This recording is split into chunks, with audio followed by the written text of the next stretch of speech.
Don't leave me. Let's I'm go not back leaving to you. Eduardo. So let's just pull it together as we're ending Asylum. Yep.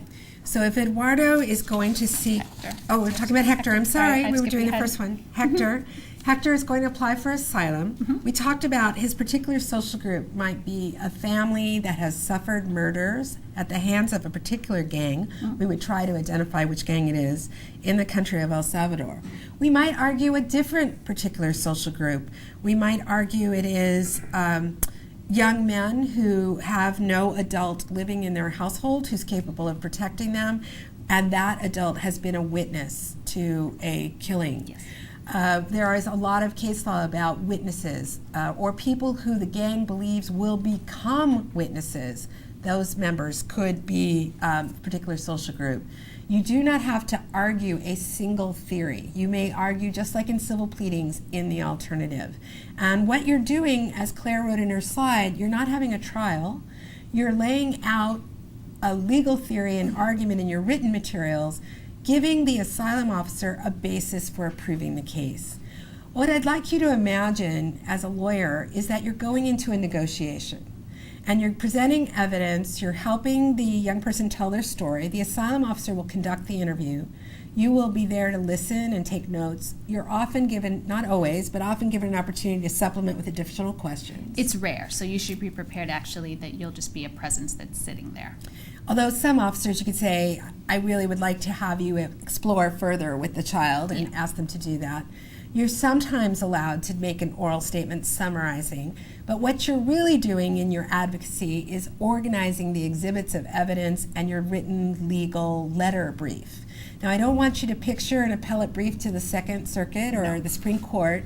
The asylum officers recommend that it be a concise 6 to 10 pages, maybe even shorter, summation of these legal elements and how the evidence you've garnered and your client's testimony fits.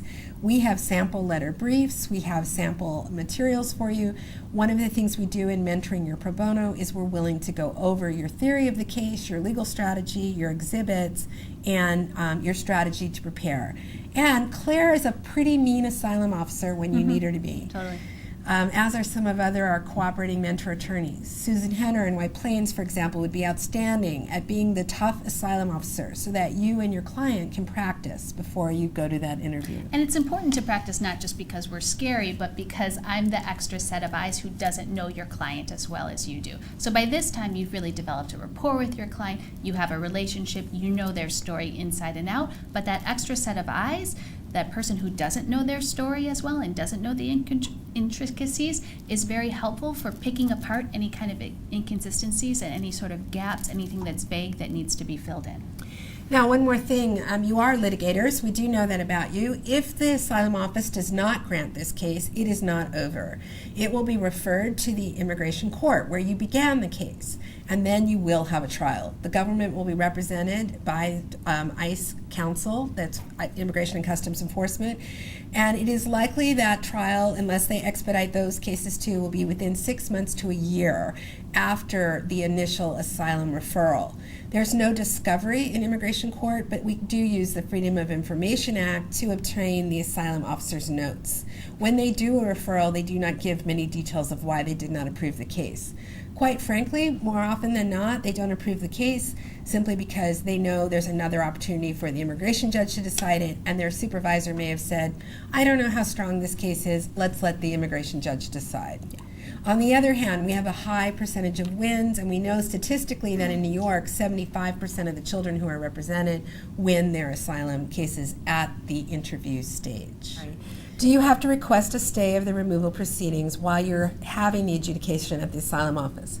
By memoranda between the immigration court and the asylum office, there's an understanding with ICE that when you go to immigration court, and by the way, Safe Passage is always with you at immigration court because we arrange for the day that you're there, that we are there as well, we'll guide you to make this request to the court. Well, you can do it in writing or you can do it in person on a day of what's called a master calendar hearing. You'd say, Your Honor, we are seeking asylum for this case. We ask for a long adjournment while the case is adjudicated before the immigration court. The court may set a call-up date, a call-in, a check-in date, where they want to see 2 months later, 4 months later, 6 months later. They'll ask for you to confer with them. When are you anticipating filing that case?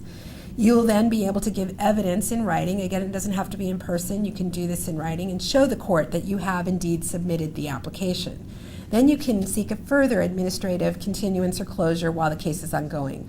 ICE is very happy to do this.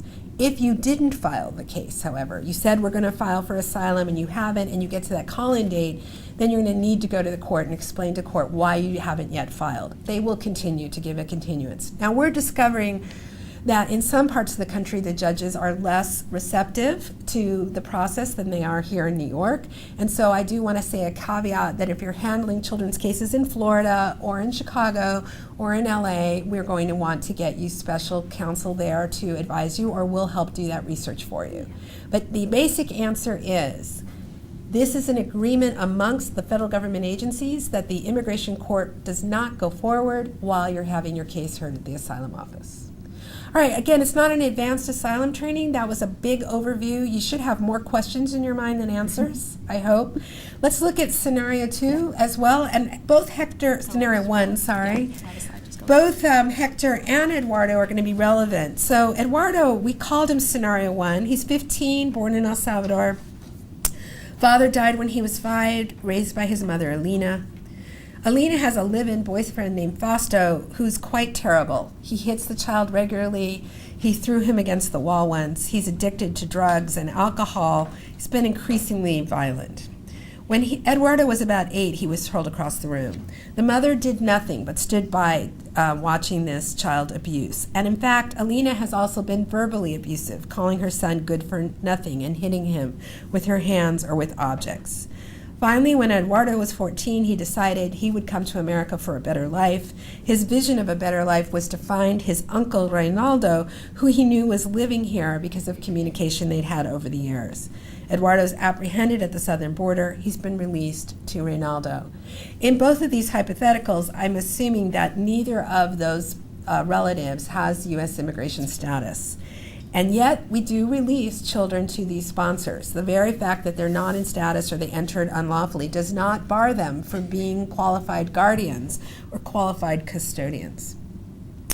So we could be looking at political asylum for Eduardo. There's no reported case where child abuse itself is a basis for asylum. However, there have been cases of pervasive child abuse or sexual abuse of a child where the asylum office has granted asylum. So you're not going to find reported decisions on this. That's again why it's very important to partner closely with our mentoring attorneys. These are unreported decisions that are shared amongst the lawyers who practice in this field. Instead, for both Eduardo and Hector, what I'd like to do now is examine another remedy, special immigrant juvenile. Should I let you?